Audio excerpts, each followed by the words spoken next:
నమస్తే, welcome to party head quarters. రాజకీయాల్లో ఎప్పుడు ఏం జరుగుతుందో ఊహించడం కష్టం. ఎందుకంటే రాజకీయాలు ఊసరవెల్లి కంటే వేగంగా మారతాయి.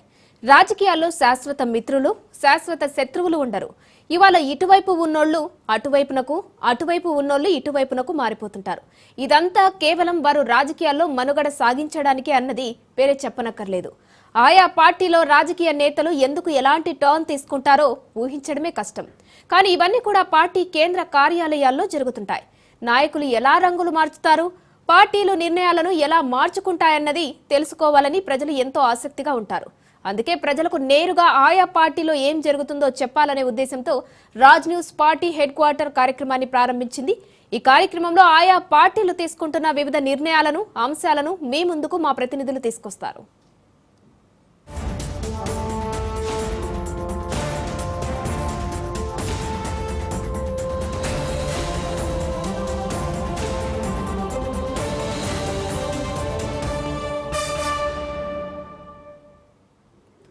కేసీఆర్ టార్గెట్ గా కాంగ్రెస్ నేతల అడుగులు పడుతున్నాయి. ప్రతిపక్ష నేతగా విఫలమయ్యారంటూ పెద్ద ఎత్తున ప్రచారం చేయనుంది రేవంత్ సర్కార్. గులాబీ దళపతిని బలహీనపరిచేందుకు వ్యూహ రచన చేస్తోంది. అసెంబ్లీకి రాడు, ప్రజల్లో ఉండడు అనే నినాదంతో ముందుకెళ్లనున్నట్టు గాంధీ భవన్ వర్గాలు చెబుతున్నాయి. గులాబీ బాస్తీర్ను ఎండగట్టేలా హస్తం లీడర్లు స్కెచ్ గీస్తున్నారు. ప్రజాస్వామ్య దేశంలో అధికార, ప్రతిపక్షాలు రెండు కళ్ల లాంటివి. అందుకే ప్రధాన ప్రతిపక్షం బీఆర్ఎస్ పై దృష్టి పెట్టింది రేవంత్ ప్రభుత్వం. ప్రతిపక్ష హోదా నిర్వర్తించడంలో బీఆర్ఎస్ ఫెయిల్ అయిందని క్యాంపెయిన్ కు శ్రీకారం చుట్టనుంది. అధికారంలో ఉన్నా, ప్రతిపక్షంలో ఉన్నా కేసీఆర్ అసెంబ్లీకి రారని ప్రచారం చేయనున్నారు హస్తం నేతలు. కేసీఆర్ లో మార్పు లేదంటూ ఆ పార్టీ లీడర్లు ఆగ్రహం వ్యక్తం చేస్తున్నారు. ఇప్పటి వరకు జరిగిన అసెంబ్లీ సమావేశ చర్చల్లో కేసీఆర్ పాల్గొనలేదు. రానున్న బడ్జెట్ సమావేశాల్లో ఆయన పాల్గొంటారా లేదా అనే దానిపై జోరుగా చర్చ సాగుతుంది.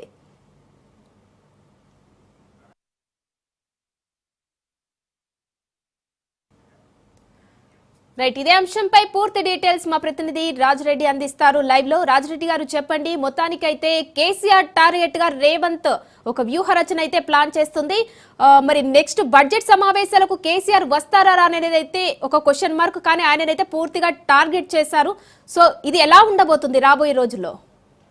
రాజకీయాల్లో ఎత్తులు పై ఎత్తులు వేస్తూ ఉంటారు. అయితే బీఆర్ఎస్ ఎత్తు వేస్తే బీఆర్ఎస్ కన్నా ఎక్కువగా పై ఎత్తు వేయాలని కాంగ్రెస్ యోచిస్తుంది. ఎందుకంటే ఏమాత్రం కూడా బీఆర్ఎస్కు అవకాశం ఇవ్వద్దు, సానుభూతిని బీఆర్ఎస్కు ఎట్టి పరిస్థితుల్లో దక్కనివ్వద్దు. బీఆర్ఎస్ మళ్ళీ సానుభూతి అస్త్రం, కేసీఆర్ అస్త్రం ప్రయోగిస్తుంది. ఆ అస్త్రాలన్నింటినీ కూడా తిప్పికొట్టాలి. అదే ఆయుధం కేసీఆర్ అనేది కూడా కాంగ్రెస్ భావిస్తుంది. ఎందుకంటే కేసీఆర్ ఎక్కువగా ప్రజల్లోకి రావట్లేదు, అదేవిధంగా అధికార పార్టీని ప్రశ్నించట్లేదు. ఇదే ఇప్పుడు కాంగ్రెస్ పార్టీకి కూడా ఆయుధంగా మారింది. ఎందుకంటే అసెంబ్లీ సమావేశాలకు కూడా ఆయన హాజరు కావట్లేదు. గత బడ్జెట్ సమావేశంలో బడ్జెట్ ప్రవేశపెట్టినప్పుడు మాత్రమే కేసీఆర్ హౌస్లో ఉన్నారు. మిగతా సమయంలో ఎప్పుడు అసెంబ్లీ సమావేశాలు జరిగినా కానీ కేసీఆర్ అసెంబ్లీకి రాలేదు. చర్చల్లో పాల్గొనాలి అని కూడా పదే పదే ముఖ్యమంత్రి రేవంత్ రెడ్డి చెప్పినా, అదేవిధంగా ప్రతిపక్ష పార్టీలలో ఉన్నటువంటి అటు బీజేపీ కూడా అసలు కేసీఆర్ ఎక్కడని ప్రశ్నించినా కానీ అటు ప్రజల్లోకి వస్తలేడు, ఇటు అసెంబ్లీలోకి వస్తలేడు. ఈ యొక్క నేపథ్యంలో ఇదే ఆయుధంగా వాడుకోవాలి, ఇదే ప్రచారాన్ని ముమ్మరం చేయాలి అనేది కూడా కాంగ్రెస్ యోచిస్తుంది. ఎందుకంటే అధికారంలో ఉన్నప్పుడు కూడా కేసీఆర్ ప్రవర్తన ఇలాగే ఉండేది, నియంతలాగా ఉండేది, ఎవరిని కూడా కలవపోయేది, మంత్రులకు సమయం అయిపోయేది, ఎమ్మెల్యేలకు సమయం అయిపోయేది, కేవలం ప్రగతి భవన్ నుంచోలైనా పాలన నడిపేది, లేకపోతే ఫామ్ హౌస్ అయినా పాలన నడిపేది. ఇప్పుడు ప్రతిపక్షంలో ఉన్నాడు, ప్రధాన ప్రతిపక్ష నేత బాధ్యత అసెంబ్లీలోకి రావాలి, ప్రజా సమస్యలపైన ప్రశ్నించాలి. కానీ ప్రధాన ప్రతిపక్ష నేత అయినటువంటి కేసీఆర్ అసెంబ్లీలోకి రావట్లేదు, ప్రభుత్వాన్ని ప్రశ్నించట్లేదు. ప్రభుత్వానికి ప్రజల పట్ల ఎంత రెస్పాన్సిబిలిటీ ఉంటుందో అదేవిధంగా ప్రధాన ప్రతిపక్ష నేతగా ఉన్నటువంటి కేసీఆర్ కూడా ప్రజల మీద అంతే రెస్పాన్సిబిలిటీ ఉండాలి. కానీ అలాంటి రెస్పాన్సిబిలిటీ లేదు. అధికారంలో ఉన్నప్పుడు మాత్రమే అసెంబ్లీకి వచ్చేది, ప్రతిపక్ష నేతగా ఉన్నప్పుడు అసెంబ్లీకి అసలు రావట్లేదు. ప్రజల సమస్యలే పట్టాయి. అతను కేవలం అతను ఇండివిజువల్గానే మాత్రం చూసుకుంటాడు అనేది కూడా ఒక ప్రచారాన్ని ముమ్మరం చేశారు. అదే ప్రచారాన్ని పెద్ద ఎత్తున తీసుకెళ్లాలని చూస్తున్నారు. అయితే ఇప్పుడు రానున్న స్థానిక సంస్థల ఎన్నికల్లోనైతేనేమి అదేవిధంగా బీఆర్ఎస్ ఒక సెంటిమెంట్ను రగిలిస్తే ఆ సెంటిమెంట్ను అడ్డుకోవాలనే ప్రయత్నం కూడా కాంగ్రెస్ చూస్తుంది. అందులో భాగంగానే కేసీఆర్ అనే వ్యక్తినే నేరుగా టార్గెట్ చేస్తే ఇక కేటీఆర్ కానీ హరీష్ రావు కానీ ఎన్ని మాట్లాడినా కూడా ప్రజల్లోకి పోవు. కేసీఆర్ అనే వ్యక్తి బయటకు రాకపోతే బీఆర్ఎస్కు డ్యామేజ్, అదే డ్యామేజ్ను కంటిన్యూ చేస్తూ ముందుకెళ్లాలనేది కూడా కాంగ్రెస్ యోచనలా కనబడుతుంది. ఎందుకంటే ఏ అసెంబ్లీ సమావేశాల్లో కూడా ప్రధాన ప్రతిపక్ష పార్టీ నేతగా ఇప్పటి వరకు ప్రధాన ప్రతిపక్ష నాయకుడిగా అసెంబ్లీలో ప్రసంగించలేదు. కేవలం బడ్జెట్ సమావేశంలోనే వచ్చి కూర్చున్నారు. అది కూడా బడ్జెట్ ప్రసంగం చేస్తున్నప్పుడే వచ్చి కూర్చున్నారు తప్ప ప్రజల ఇష్యూను ఇంతవరకు టేక్ ఓవర్ చేయలేదు, ప్రజలపైన స్పందించలేదు అనేది కూడా ఒక విమర్శలను బలంగా ప్రజల్లోకి తీసుకెళ్ళి అధికారంలో ఉన్న అదే స్టైలు, ప్రతిపక్షంలో ఉన్నా కానీ అదే స్టైలు, కేసీఆర్ మార్కేందో చూపించుకుంటున్నాడు. అసలు ఆయనకు అధికారం జాస తప్ప ప్రజల్లోకి వెళ్ళాలి, ప్రజలపైన మాట్లాడాలి, ప్రజా సమస్యలపైన గలం విప్పాలనే ఆలోచన లేకుండా పోయిందనేది కూడా కాంగ్రెస్ పార్టీ పెద్ద ఎత్తున ప్రచారం తీసుకుపోవాలని చూస్తుంది. ఎందుకంటే అసెంబ్లీ సమావేశాల్లోకి ఒకసారి కేసీఆర్ వస్తే కేసీఆర్ 10 సంవత్సరాల అధికారంలో ఉన్నప్పుడు ఏం చేశారో ఒకసారి కేసీఆర్నే టార్గెట్ చేస్తూ కాంగ్రెస్ అటు సీఎం కానీ మంత్రులు కానీ అసెంబ్లీలోనే గలం వినిపించాలని తాపత్రయపడుతున్నారు. ఈ సమయంలోనే ఎప్పుడు కూడా అసెంబ్లీ సమావేశాలకు రావట్లేదు. ఇప్పుడు బడ్జెట్ సమావేశాలు రానున్న రోజుల్లో రాబోతున్నాయి కాబట్టి ఇకనైనా ఈ బడ్జెట్ సమావేశంలోనైనా కేసీఆర్ వస్తారా, ప్రజల పక్షాన మాట్లాడతారా, ప్రధాన ప్రతిపక్ష పాత్ర పోషిస్తారా, ఒక పార్టీ అధ్యక్షుడిగా ఉంటూ ప్రధాన ప్రతిపక్ష నేతగా ఉంటూ ప్రజల వాయిస్ గలం వినిపివ్వట్లేదు అనేది కూడా ప్రధాన ఆరోపణ అధికార పార్టీ కాంగ్రెస్ చేస్తుంది. ఇదే ఆయుధాన్ని ప్రజల్లోకి తీసుకెళ్లాలని. ఎందుకంటే బీఆర్ఎస్ కేసీఆర్ పేరు చెప్తూ మరోసారి ఆ సెంటిమెంట్ రగిలించాలనే ప్రయత్నం చేస్తుందని క్యాచ్ చేసినటువంటి కాంగ్రెస్ కేసీఆర్నే నేరుగా టార్గెట్ చేస్తే ఇక బీఆర్ఎస్ ఎన్ని ప్రయత్నాలు చేసినా బీఆర్ఎస్కు సెంటిమెంట్ వర్కౌట్ కాదు. ఎందుకంటే 10 సంవత్సరాలు బీఆర్ఎస్ అధికారంలో ఉంది. ఓవైపు 10 సంవత్సరాలు బీఆర్ఎస్ అధికారంలో ఉన్నప్పుడు ఇచ్చినటువంటి హామీలను ఏ మేరకు నెరవేర్చలేదు.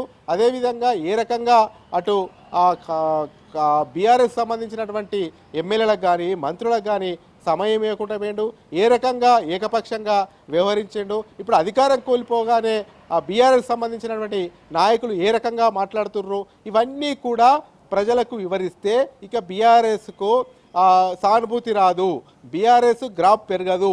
బీఆర్ఎస్ గ్రాఫ్ పెరగకుండా చూడాలంటే కేసీఆరే అస్త్రం, ఆ అస్త్రాన్నే వాడాలి. ఆ కేసీఆర్ ప్రధాన ప్రతిపక్ష నేతగా అదేవిధంగా బీఆర్ఎస్ అధ్యక్షుడిగా వైఫల్యం చెందారు, విఫలమయ్యారు, ప్రజల మధ్యలో ఉండట్లేదు అనేది కూడా పెద్ద ఎత్తున ప్రజల్లోకి తీసుకెళ్తే ఇక కేసీఆర్ పేరును బీఆర్ఎస్ ఉపయోగించినా, కేసీఆర్ పేరును పదే పదే బీఆర్ఎస్ చెప్పినా కానీ ప్రయోజనం ఉండదు అనేది కూడా కాంగ్రెస్ ఒక ప్లాన్తో పకడ్బందీ స్కెచ్తో ప్రజల్లోకి వెళ్ళి కేసీఆర్నే నేరుగా ఎండగట్టాలని యోచన చేస్తుంది.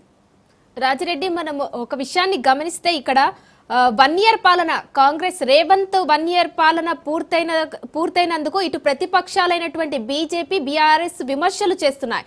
ముఖ్యంగా బీఆర్ఎస్ లో ఎంతసేపటికి బీఆర్ఎస్ వర్కింగ్ ప్రెసిడెంట్ కేటీఆర్ అటు మాజీ మంత్రి హరీష్ రావు పార్టీకి కౌంటర్లు వేస్తున్నారు తప్పితే ఇటు కేసీఆర్ నుంచి ఎటువంటి రెస్పాన్స్ కూడా రావట్లేదు. సో కేసీఆర్ ఇంత స్తబ్దుగా మౌనంగా ఉండడానికి రీజన్ ఏంటి? అంటే బీఆర్ఎస్ వర్గాలు ఒకటే చెప్తున్నాయి, కేసీఆర్ రంగంలోకి వస్తాడు, త్వరలోనే రంగప్రవేశం చేస్తాడు, త్వరలోనే ప్రజా సమస్యలపైన మాట్లాడతాడు, త్వరలోనే గలం విప్పుతారు అనేది కూడా బీఆర్ఎస్ చెప్తుంది. అయితే కాంగ్రెస్ ఏమో ఎందుకు గలం విప్పరు, ఎందుకు మాట్లాడాడు, ఆయనకు అనుకూలంగా ఉన్నప్పుడే మాట్లాడతారా, మాట్లాడకపోతే ప్రధాన ప్రతిపక్ష పార్టీ నేతగా ఏం ప్రజలకు సంకేతాలు పంపుతున్నట్టు. గతంలో ఉమ్మడి రాష్ట్రంలో నుంచి అదేవిధంగా తెలంగాణ ఏర్పడిన తర్వాత కూడా ఈ ప్రజాస్వామ్య దేశంలో ఖచ్చితంగా ప్రధాన ప్రతిపక్ష నేత ఆయన నాయకుడు అయినటువంటి వాళ్ళు అసెంబ్లీలోకి రావాలి, అసెంబ్లీలోకి వచ్చిన తర్వాత ప్రజా సమస్యలపైన చర్చించాలి. ముఖ్యమంత్రికి ఎంత అధికారం ఉంటుందో అదేవిధంగా ప్రధాన ప్రతిపక్ష నాయకుడు కూడా మాట్లాడితే అదేవిధంగా స్పీకర్ కూడా మైక్ ఇస్తాడు కదా, మరి ప్రధాన ప్రతిపక్ష నాయకుడు ఎందుకు అసెంబ్లీలోకి రావడం రావడం లేదు అనేది కూడా కాంగ్రెస్ ప్రశ్నిస్తుంది. అయితే పదే పదే బీఆర్ఎస్ సంబంధించినటువంటి నేతలు అటు కేటీఆర్ కానీ అటు హరీష్ రావు కానీ అటు కవిత కానీ ఎప్పటికప్పుడు కాంగ్రెస్ ఈ సంవత్సర పాలనలో ఇచ్చినటువంటి హామీలు నెరవేర్చట్లేదు అనేది కూడా పెద్ద ఎత్తున అటాక్ చేస్తుంది, ప్రజల్లోకి వెళ్తుంది. అయితే ఇదంతా డైవర్ట్ చేయడానికి కూడా కాంగ్రెస్ స్కెచ్ వేస్తుంది. అసలు మీ నాయకుడు ఏడి, మీ నాయకుడు మాట్లాడతలేడు, మీ నాయకుడు ఎందుకు బయటకు వస్తలేడు, మీ నాయకుడు కదా ప్రశ్నించవలసింది, మీ నాయకుడు కదా పార్టీ అధ్యక్షుడు, మీ నాయకుడు కదా ప్రధాన ప్రతిపక్ష నేతగా ఉన్నాడు, మరి ఆ నాయకుడు ఎందుకు రావట్లేదు, కేసీఆర్ బయటకు రాడా, అధికారంలో ఉన్నప్పుడే ప్రజలు గుర్తొస్తారా, అధికారం కోల్పోయిన తర్వాత ప్రజలు గుర్తుకు రారా, ఎప్పుడైనా స్వార్థపూరిత రాజకీయాలే చేస్తారా అంటూ కూడా పెద్ద ఎత్తున ప్రశ్నల వర్షం కురిపిస్తున్నారు. ఎందుకు అసెంబ్లీలోకి రాడు, ఎప్పుడు అసెంబ్లీకి వస్తాడు, ఎప్పుడు అసెంబ్లీలోకి రాడో కూడా తెలియదు, అసెంబ్లీలోకి రావాలి, ప్రజల పక్షాన మాట్లాడాలని కూడా అధికార పార్టీగా మేము చెప్తున్నాం కదా, ఎందుకు రావట్లేదు అనేది కూడా నిలదీస్తున్నారు. అయితే ఇదే కూడా పెద్ద ఎత్తున ప్రజల్లోకి తీసుకెళ్లాలని చూస్తున్నారు. ఒక్కొక్కటి కాంగ్రెస్ అధికారంలోకి వచ్చిన తర్వాత సంవత్సరం కాలంలో ఇచ్చినటువంటి హామీలను ఒక్కొక్కటి నెరవేర్చుకుంటూ పోతున్నాము. మరి బీఆర్ఎస్ 10 సంవత్సరాలు అధికారంలో ఉంది, బీఆర్ఎస్ ఇచ్చినటువంటి హామీలను చాలా మేరకు 10 సంవత్సరాలు అధికారంలో ఉండ కూడా నెరవేర్చలేదు. మరి కాంగ్రెస్ పార్టీ అలా చేయట్లేదు, ఒక్కొక్క హామీని నెరవేరుస్తున్నాము, ప్రజల మన్నలు పొందుతున్నాము, జీర్ణించుకోలేక ఓర్చుకోలేక కడుపు మంటతోనే కాంగ్రెస్ ప్రభుత్వం పైన విమర్శలు చేస్తుంది.